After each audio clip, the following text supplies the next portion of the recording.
নমস্কাৰ 24 লাইভ চাই থকাৰ বাবে ধন্যবাদ। এই মুহূৰ্তত লৈ আহিছো এটা ডাঙৰ খবৰ। আজি কংগ্ৰেছে ঘেৰাও কৰিব জনতা ভৱন। ইতিমধ্যে এই ঘেৰাও কাৰ্যসূচী আজি ৰূপায়ণ কৰা হ'ব, যেহেতু কংগ্ৰেছত সংঘটিত হৈছিল এক ভয়ংকৰ ঘটনা আৰু প্ৰতিবাদ কৰিবলৈ গৈ মৃত্যু হৈছিল এগৰাকী অধিবক্তা, আৰু ইয়াৰ পিছতে এতিয়া হৰব হৈ পৰিছে কংগ্ৰেছ, আৰু কংগ্ৰেছে আজি জনতা ভৱন ঘেৰাও কৰিব। আৰু ইয়াৰ বাবে এতিয়া অৰ্ধসামৰিক বাহিনী মুতায়ন কৰা হৈছে জনতা ভৱনৰ আশে-পাশে, আৰু লগতে বৃহৎ আৰক্ষী বাহিনী দল সাজু হৈ পৰিছে। সবিশেষ তথ্য লৈ আহিছো এই মুহূৰ্তত।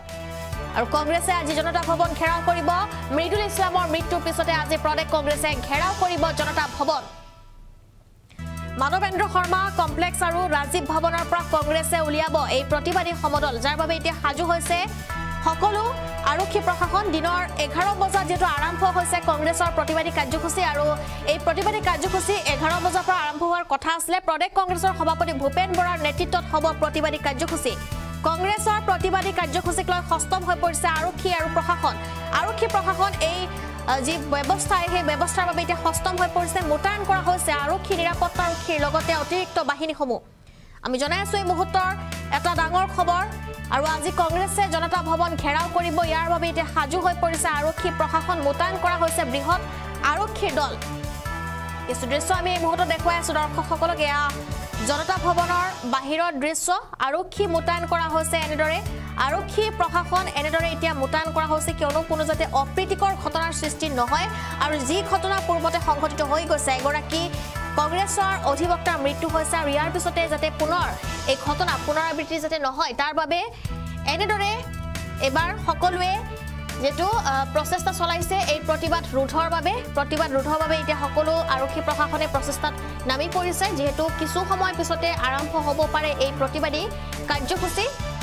কংগ্ৰেছৰ প্ৰতিবাদ ৰোধিবলৈ আৰক্ষীৰ এবাৰ সমৰ সজ্জা দেখিবলৈ পোৱা গৈছে। আৰক্ষী সাজু হৈ পৰিছে কংগ্ৰেছৰ প্ৰতিবাদ ৰোধিবলৈ, যিহেতু ভয়ংকৰ ঘটনা সংঘটিত হৈছিলে কংগ্ৰেছৰ প্ৰতিবাদৰ মাজতে, আৰু এই প্ৰতিবাদ যাতে পুনৰাবৃত্তি নহয় বা পুনৰাবৃত্তি যাতে সেই ঘটনা সংঘটিত নহয়, তাৰ বাবে এনেদৰে আৰক্ষী মোতায়েন কৰা হৈছে। আজি প্ৰদেশ কংগ্ৰেছৰ জনতা ভৱন ঘেৰাও কাৰ্যসূচী, আৰু পুৱা 11 বজাৰ পৰা কংগ্ৰেছৰ প্ৰতিবাদী কাৰ্যসূচী আৰম্ভ হ'ব বুলি উল্লেখ কৰা হৈছিলে, কিন্তু বৰ্তমান সময়লৈকে এই প্ৰতিবাদী কাৰ্যসূচী যেটো ওলোৱা হৈছে, কিন্তু জনতা ভৱন আহি পোৱা নাই সেই প্ৰতিবাদী কাৰ্যসূচী।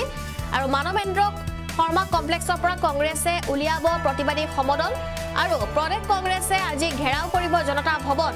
প্ৰতিবাদত অংশ ল'ব এপিচিচিৰ সভাপতি ভূপেন বৰাই। ইপিনে কংগ্ৰেছৰ এই প্ৰতিবাদ ৰোধিবলৈ এবাৰ সাজু হৈ পৰিছে আৰক্ষীৰ গুৱাহাটী পূব জিলাত SSB আৰু CRPF জোৱান নিয়োগ কৰা হৈছে। সাজু কৰি ৰখা হৈছে ব্ৰজ, লগতে অগ্নি নিৰ্বাপক বাহিনীৰ বাহনো সাজু কৰি ৰাখিছে কন্দুৱা গেছৰ কাৰ্টিজো। জনতা ভৱন মানৱেন্দ্ৰ শৰ্মা কমপ্লেক্সতো কটকটীয়া নিৰাপত্তাই বেহু গঢ়ি তুলিছে। আমি দৃশ্য এই মুহূৰ্তত দেখুৱাবলৈ চেষ্টা কৰিছো দৰ্শকসকলক, যিহেতু এক ভয়ংকৰ ঘটনা সংঘটিত হৈছিলে কংগ্ৰেছৰ প্ৰতিবাদৰ, আৰু পুনৰ যাতে সেই ঘটনা সংঘটিত নহয় তাৰ বাবে এনেদৰে সষ্টম হৈ পৰিছে আৰক্ষী প্ৰশাসন। ইফালে আজি হ'বলগীয়া কংগ্ৰেছৰ প্ৰতিবাদী কাৰ্যসূচীত অংশ ল'বলৈ আহি গুৱাহাটীত আবদ্ধ হ'বলগীয়া হৈছে যুৱ কংগ্ৰেছৰ ৰাষ্ট্ৰীয় সভাপতি উদয় ভানু শিৱ। লগতে হোটেলতে সুৰক্ষামূলক ব্যৱস্থাৰ বাবে আবদ্ধ উদয় ভানু। ভাৰতীয় যুৱ কংগ্ৰেছৰ সভাপতি উদয় ভানু শিৱক আবদ্ধ কৰি ৰাখিছে মহানগৰ আৰক্ষীয়ে, আৰু পুৱতি নিশাৰ পৰাই এখন হোটেলত আবদ্ধ কৰি ৰখা হয় যুৱ কংগ্ৰেছৰ নেতাজনক। মানিক নগৰৰ IRS হোটেলত আবদ্ধ কৰি ৰখা হৈছে উদয় ভানু শিৱক। সাক্ষাতত বাধা যুৱ কংগ্ৰেছৰ ৰাজ্যিক সভাপতিক, আৰু যেটো তেওঁক বাধা প্ৰদান কৰা হৈছে, আৰু সামাজিক মাধ্যমত ভাইৰেল হৈ পৰিছে এটা ভিডিঅ'। হোটেলত সাক্ষাৎ কৰিবলৈ গৈছিলে ৰাষ্ট্ৰীয় সভাপতিজনক।